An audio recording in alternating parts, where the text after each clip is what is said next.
teman-teman, Assalamualaikum warahmatullahi wabarakatuh. Shalom, Om Swastiastu, Namo Buddhaya, Salam Kebajikan. Yang pertama dan yang paling utama, marilah kita ucapkan puji dan syukur kepada Tuhan Yang Maha Esa, di mana atas berkat dan rahmat-Nya kita masih bisa dalam keadaan sehat sampai saat ini. Yang saya hormati, Bapak Edi Syaputra Hitepu SE MSI, selaku dosen di mata kuliah Ekonomi Mikro di kelas Administrasi Bisnis 3D. Dan yang saya banggakan, teman-teman sekalian, selamat pagi dan salam sejahtera buat kita semua. Nah, di kesempatan kali ini, saya akan mempresentasikan hasil kerja saya, yaitu tentang permintaan, penawaran, dan harga. Nah, ada pepatah mengatakan, tak kenal maka tak sayang. Maka dari itu, izinkan saya memperkenalkan diri. Perkenalkan, nama saya Doli Marito Sihotang, dengan nomor induk mahasiswa 2005091046. Dan saya dari kelas Administrasi Bisnis 3D di mata kuliah Ekonomi Mikro. Tak perlu berlama-lama lagi, saya akan memulai presentasi saya. Nah, saya akan membahas yang pertama itu tentang permintaan. Nah, teman-teman, teori permintaan. Teori permintaan menerangkan sifat dari permintaan pembeli untuk komoditas barang dan jasa. Teori permintaan menerangkan ciri hubungan antara jumlah permintaan dan harga. Berdasarkan ciri hubungan antara permintaan dan harga, dapat dibuat grafik kurva permintaan. Nah, dalam buku Ekonomi Mikro 2007 karya Sugiarto dan kawan-kawan diterangkan bahwa teori permintaan juga menggambarkan hubungan antara jumlah barang yang diminta dan harga serta pembentukan dalam kurva permintaan. Nah, suatu komoditas dihasilkan oleh produsen karena dibutuhkan oleh konsumen yang bersedia membelinya. Nah, konsumen membeli komoditas yang diperlukan jika harganya sesuai. Nah, komoditas yang dikonsumsi memiliki sifat yang khas, yaitu semakin banyak komoditas tersebut dikonsumsi, maka kegunaan komoditas tersebut akan semakin berkurang. Beberapa faktor penentu permintaan. Nah, yang pertama itu harga komoditas itu sendiri, yang kedua itu harga komoditas lain yang berkaitan erat dengan komoditas tersebut. Nah, yang ketiga itu pendapatan rumah tangga dan pendapatan rata-rata masyarakat. Nah, yang keempat itu corak distribusi pendapatan dalam masyarakat. Yang kelima itu cita rasa masyarakat. Yang keenam itu jumlah penduduk. Yang ketujuh itu adalah ramalan mengenai keadaan di masa mendatang. Jenis permintaan. Nah, yang pertama itu berdasarkan daya belinya. Nah, berdasarkan daya belinya terbagi atas tiga. Yang pertama itu adalah permintaan absolut. Nah, permintaan absolut ini ialah permintaan yang tidak disertai daya belinya. Nah, kemudian itu ada permintaan potensial. Nah, permintaan potensial ini ialah permintaan yang disertai dengan daya beli. Nah, yang ketiga yang terakhir itu adalah permintaan efektif. Nah, permintaan efektif ini ialah permintaan yang memiliki kemungkinan daya belinya. Nah, kemudian berdasarkan pelaku permintaan dibagi atas dua. Yang pertama itu permintaan individu. Nah, permintaan individu ini dilakukan oleh perorangan. Contohnya itu seperti reparasi atau servis mobil. Yang kedua itu adalah permintaan pasar. Nah, permintaan pasar ini dilakukan oleh banyak orang atau terdiri atas golongan atau individu-individu. Nah, contohnya itu beras, pakaian, atau transportasi. Hukum permintaan. Nah, saya akan jelaskan hukum permintaan. Isi dari hukum permintaan itu adalah makin rendah harga suatu barang, maka makin banyak permintaan terhadap barang tersebut. Sebaliknya, makin tinggi harga suatu barang, maka makin sedikit permintaan terhadap barang tersebut. Nah, pada hakikatnya, makin rendah harga suatu barang, maka makin banyak permintaan terhadap barang tersebut. Nah, begitu juga sebaliknya. Nah, dari hipotesa di atas dapat kita simpulkan bahwa yang pertama itu apabila harga suatu barang naik, maka pembeli maka pembeli akan mencari barang lain yang dapat digunakan sebagai barang pengganti tersebut. Dan sebaliknya, ketika barang itu harganya turun, maka konsumen akan menambah pembelian terhadap barang tersebut.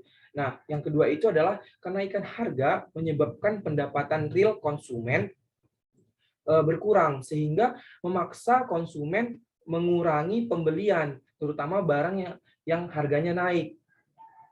Nah, kemudian itu ada daftar permintaan. Nah, daftar permintaan ialah suatu tabel yang memberi gambaran mengenai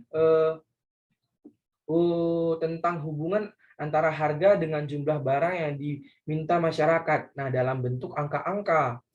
Nah, selanjutnya itu kita masuk ke dalam kurva permintaan.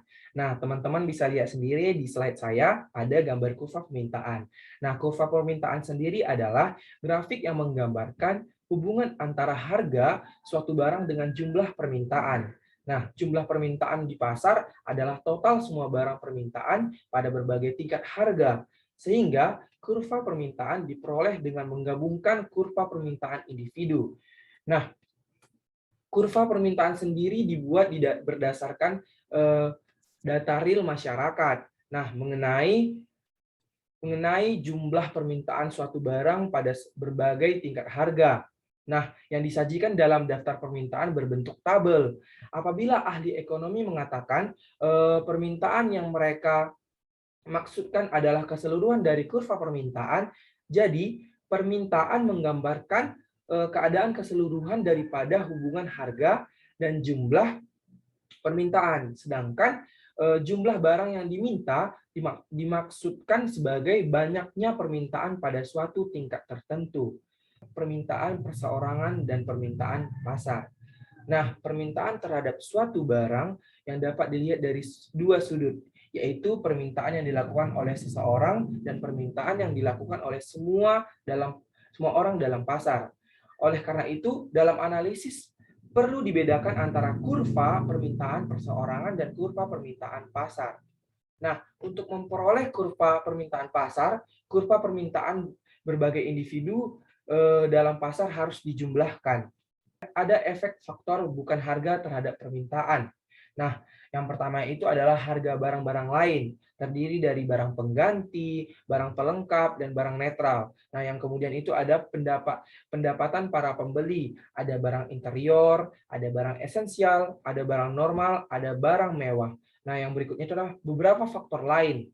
Yang pertama itu adalah distribusi pendapatan, kemudian cita rasa masyarakat, kemudian jumlah penduduk, dan kemudian ekspektasi tentang masa depan. Selanjutnya itu kita akan membahas tentang penawaran.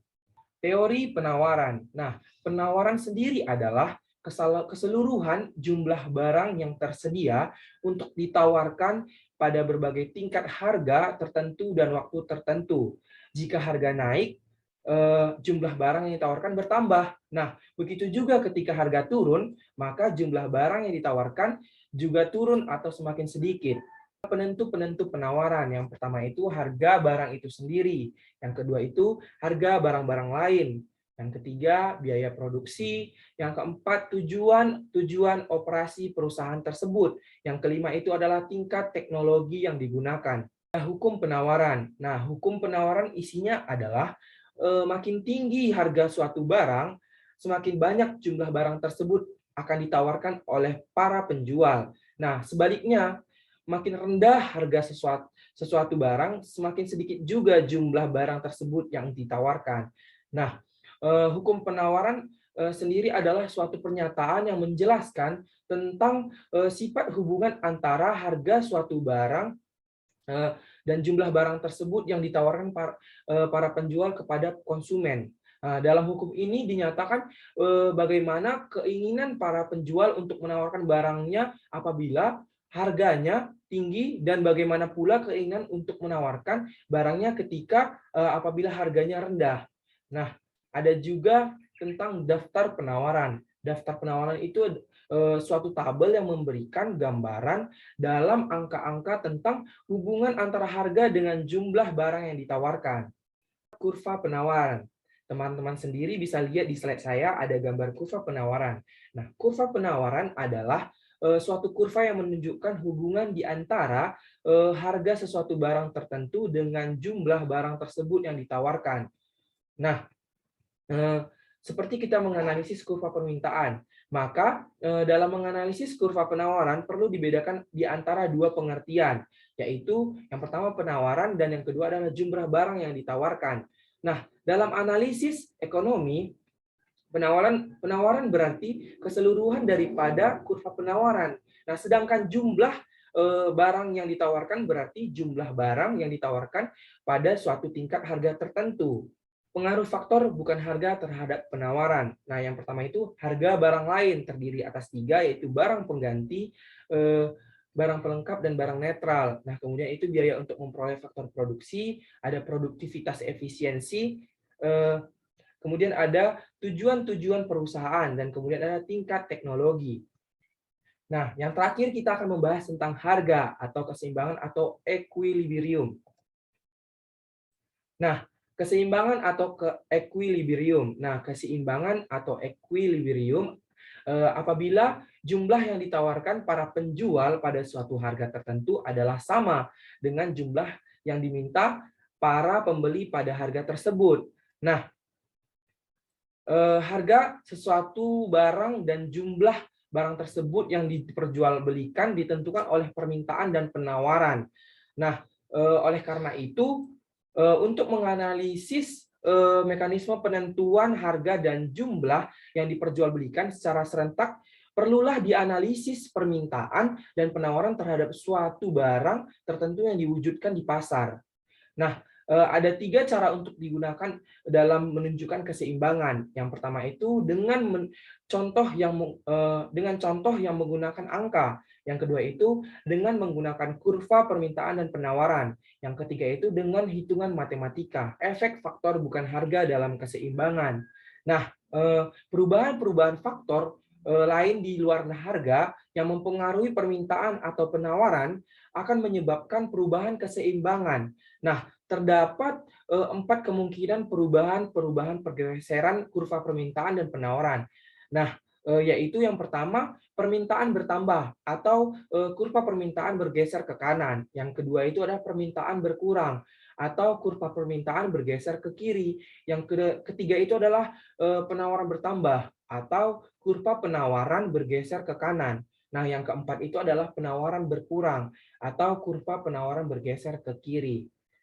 Oke, saya sudah selesai membahas dan mempresentasikan hasil kerja saya. Semoga apa yang saya presentasikan menjadi manfaat dan ilmu pengetahuan bagi teman-teman sekalian. Jika saya ada kesalahan kata-kata atau kesalahan pengucapan, saya mohon maaf. Sekian presentasi dari saya. Sekian dan terima kasih.